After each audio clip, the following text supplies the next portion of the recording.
Assalamualaikum warahmatullahi wabarakatuh. Saya Putri Ayu Sukarwangi dari Prodi Pendidikan Ekonomi Reguler B semester 3.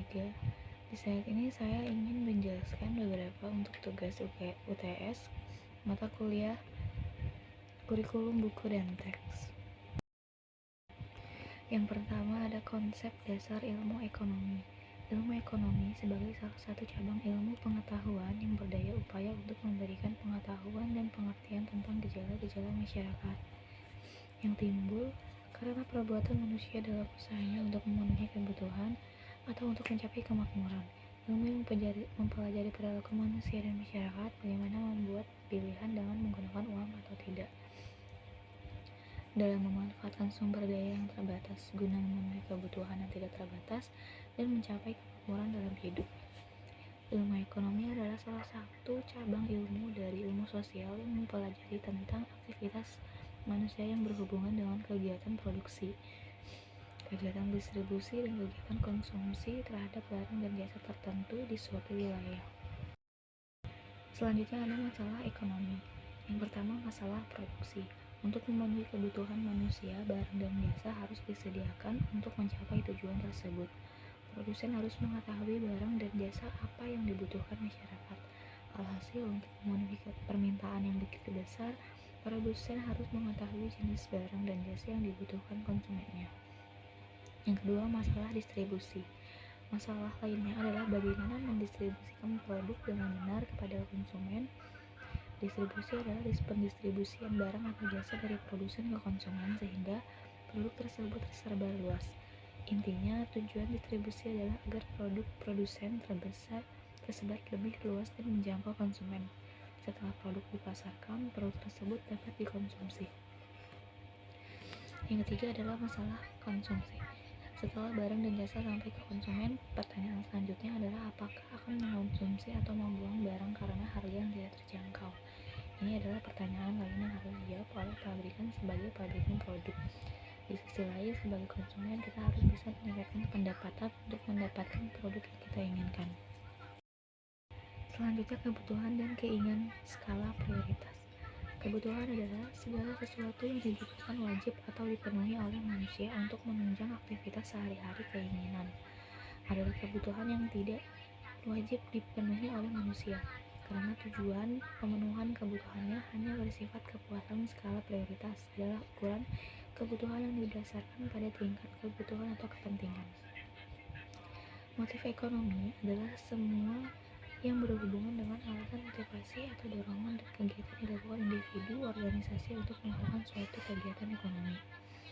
Manusia melakukan kegiatan ekonomi bertujuan untuk memenuhi kebutuhan hidupnya, mulai dari kebutuhan primer, sekunder, hingga tersier. Tujuan dari motif ekonomi adalah untuk pemenuhan kebutuhan manusia di dalam hidupnya berdasarkan faktor penyebabnya. Motif perekonomian dapat dibagi menjadi dua macam, yaitu motif intrinsik dan motif ekstrinsik. Motif intrinsik adalah motif ekonomi yang timbul di dalam diri seseorang tanpa adanya pengaruh dari faktor eksternal. Misalnya, ketika seseorang merasa haus dan lapar, maka ia akan membeli makanan dan minuman. Yang kedua ada motif ekstrinsik. Pengertian motif ekstrinsik adalah motif ekonomi yang timbul di dalam diri seseorang karena adanya pengaruh dari faktor eksternal. Misalnya, seseorang menunjukkan laptop baru miliknya kepada temannya, lalu timbul keinginan untuk membeli laptop baru di dalam diri temannya tersebut. Selain itu, motif ekonomi juga dapat dibedakan berdasarkan perilaku ekonomi, yaitu motif individu dan motif organisasi. Yang pertama ada motif individu. Motif individu adalah motif yang didasari atas dorongan dari dalam diri sendiri untuk memperbaiki ekonomi dan mensejahterakan diri sendiri dan keluarganya. Beberapa motif individu diantaranya adalah motif meningkatkan taraf hidup dan motif aktualisasi diri. Selanjutnya ada kebutuhan dan alat pemuas kebutuhan. Alat pemuas kebutuhan adalah alat yang dimanfaatkan guna memenuhi beragam kebutuhan manusia, mulai dari primer, sekunder, dan tersier, rohani, jasmani, dan lainnya. Sejatinya, benda pemuas kebutuhan dapat dikelompokkan menjadi beberapa jenis. Ini didasarkan oleh wujud, kelangkaan, hingga sifatnya. Contoh barang konkret, barang pemuas kebutuhan yang dapat dilihat secara nyata atau fisik, misalnya buku pelajaran untuk siswa. Barang abstrak, alat pemuas kebutuhan yang tidak dapat dilihat langsung tapi dapat dirasakan, misalnya kasih sayang orang tua dan yang diperlakukan oleh anak. Selanjutnya ada biaya peluang. Biaya peluang merupakan nilai barang atau jasa yang dikorbankan seseorang karena memiliki alternatif pilihan lainnya. Dalam bahasa Inggris, biaya peluang disebut opportunity cost. Dilansir dari situs Investopedia, opportunity cost adalah hilangnya manfaat lantaran tidak memilih opsi lainnya. Sebagai contoh, misalnya seseorang memiliki uang 10 juta rupiah dengan jumlah uang sebesar itu, ia memiliki kesempatan untuk bertamasya ke Bali atau membeli sebuah TV.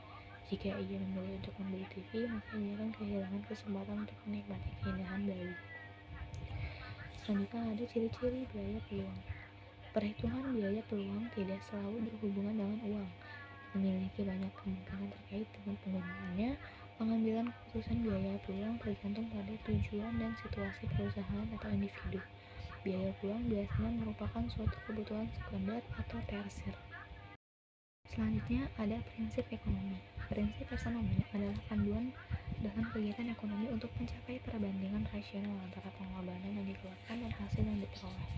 Prinsip ekonomi dan contohnya dalam kehidupan sehari-hari yaitu setiap orang menghadapi trade-off.